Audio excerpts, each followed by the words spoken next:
যাচ্ছিস যা, সাবধান।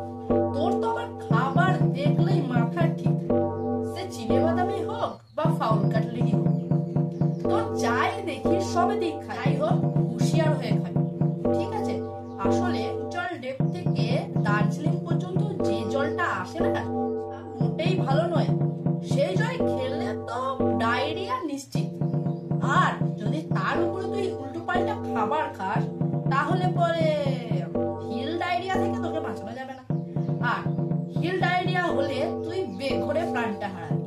তাই বলি, যাই খাস একটু সাবধানে খাস বাবা। এই বাণীগুলি, বা বলা যায় যে এই সাবধান বাণীগুলি আমার মেজো কাকার।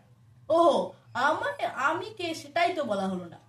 আমি হলাম শ্রীমান প্যালা। আমি টেনিদা, হাবুল সেন আর ক্যাবলা, এই চার মূর্তি আমরা, যারা পটলডাঙ্গায় থাকি। প্রতিদিন চ্যাটার্জিদের ওয়াকে বসি, গন্ডায় গন্ডায় কাটলেট, চপ সাবার করি, আর তার সঙ্গে প্ল্যানিং করি বহু।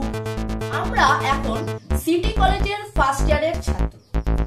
আমাদের এখন সামার ভ্যাকেশন চলছে, তো এই ছুটিতে কিছু একটা করণীয়। আমরা তাই ভেবেছি দার্জিলিং যাব। দার্জিলিং এ গিয়ে আমরা দার্জিলিং এর আবহাওয়া উপভোগ করবো, দার্জিলিং এ থাকবো, এইসব। আর সেটা মেজো কাকাকে বলতেই মেজো কাকা আমাকে খানিকগুলো বাণী, সাবধান বাণী শুনিয়ে দিলেন।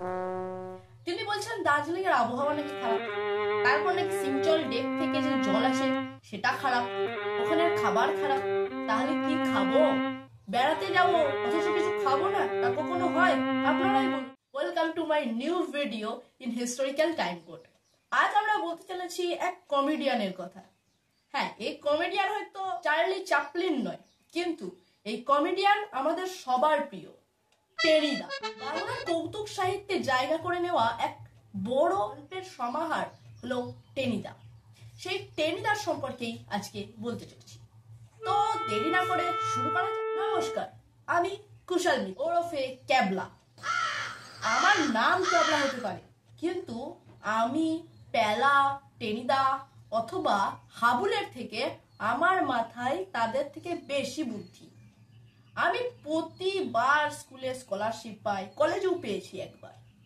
আর সেখানে এরা আমার নাম দিয়েছে ক্যাবলা। আমি নাকি ক্যাবলাকান্তের মতন বকি, ক্যাবলাকান্তের মতন দেখতে। আপনারাই বলুন, এটা কি ঠিক?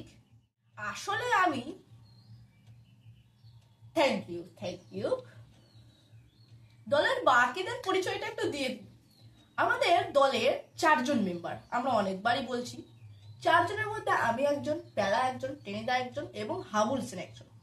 এবার এদের বিস্তারিত বা ডিটেলসটা একটু দিয়ে দিই। সব রহস্য, সব কীর্তির যিনি লেখক, যিনি লেখেন, কমলেশ ব্যানার্জি ওরফে প্যালা। শরদিন্দু সেন।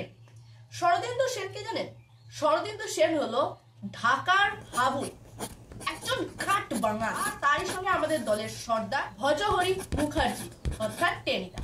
টেনিদা একটা অদ্ভুত চরিত্র। কেন জানেন? কারণ চ্যাটার্জিদের রোয়াকে বসে আমাদের পকেট মেরে গন্ডায় গন্ডায় কাটলেট, চপ আদায় করে।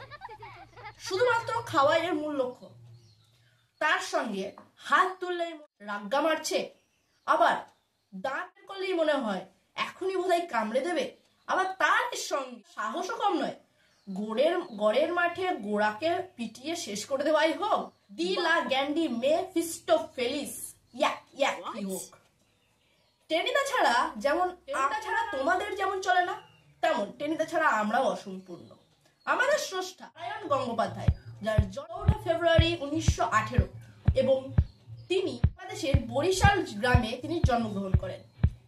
8ই নভেম্বর 1970 খ্রিস্টাব্দে তিনি আমাদেরকে অমর গমন করলেন। বাবা ছিলেন একজন বিখ্যাত পুলিশ অফিসার, একজন বিপ্লবী, এবং তার সঙ্গে তিনি আর একটা জিনিস ছিলেন, সেটা হলো তিনি একজন মেধাবী স্টুডেন্ট ছিলেন। প্রথমে স্কুলের পড়াশোনা শেষ করে তিনি বিএ কমপ্লিট করেন, যেখানে তিনি ডিস্টিংশন, আর পরবর্তীতে এমএ পাস করেন, যেখানে তিনি গোল্ড মেডেল পান। হ্যাঁ, বলা যেতে পারে তার যে মেধার গুণটা না আমার মধ্যে দিয়ে বলতেছে। আমিও দলের মধ্যে সব থেকে বেশি মেধাবী। আমাদের স্রষ্টা কলকাতা ইউনিভার্সিটির একজন অন্যতম অধ্যাপক ছিলেন। এবং তার অধ্যাপনার জোরে ক্যালকাটা ইউনিভার্সিটি একটা খ্যাতি অর্জন করেছে। তার অধ্যাপনায় একটা ছাড় শুনলে তোমরা সবাই অবাক হয়ে যাবে। কে জানেন? তিনি হলেন আমাদের সকলের পরিচিত শ্রীমান চট্টোপাধ্যায়। ছাত্র জীবনেই আমাদের স্রষ্টা খুব ভালো কবিতা লিখতে পারতেন। তারপরে ধীরে ধীরে আমরা সৃষ্টি হয়েছি এবং বাকিটা ইতিহাস। আপনারা সবাই জানেন আমাদের তৈরি হওয়ার পিছনে একটা বড় ইতিহাস আছে। সেই ইতিহাসটা কি জানেন?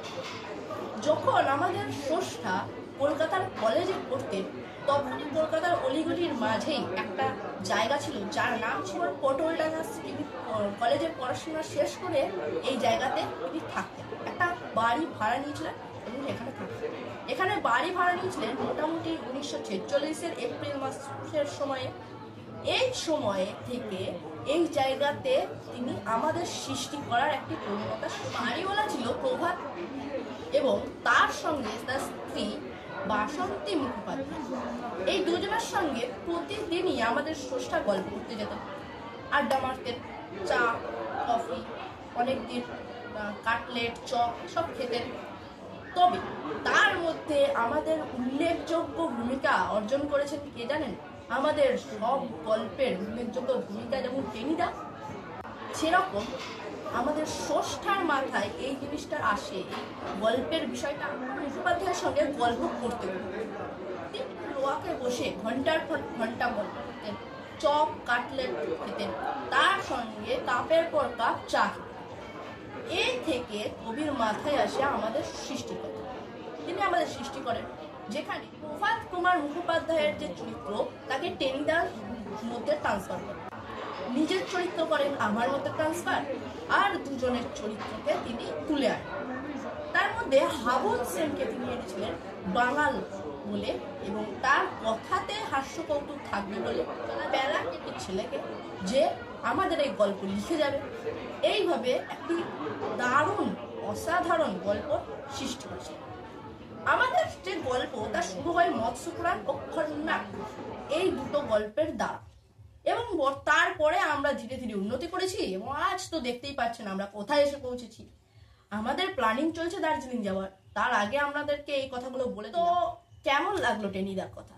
টেনিদা একটা আশ্চর্য চরিত্র নয় কি? আপনাদের কি মনে হয়? এবং বলি যে দেখা হবে আবার পরের ভিডিওতে।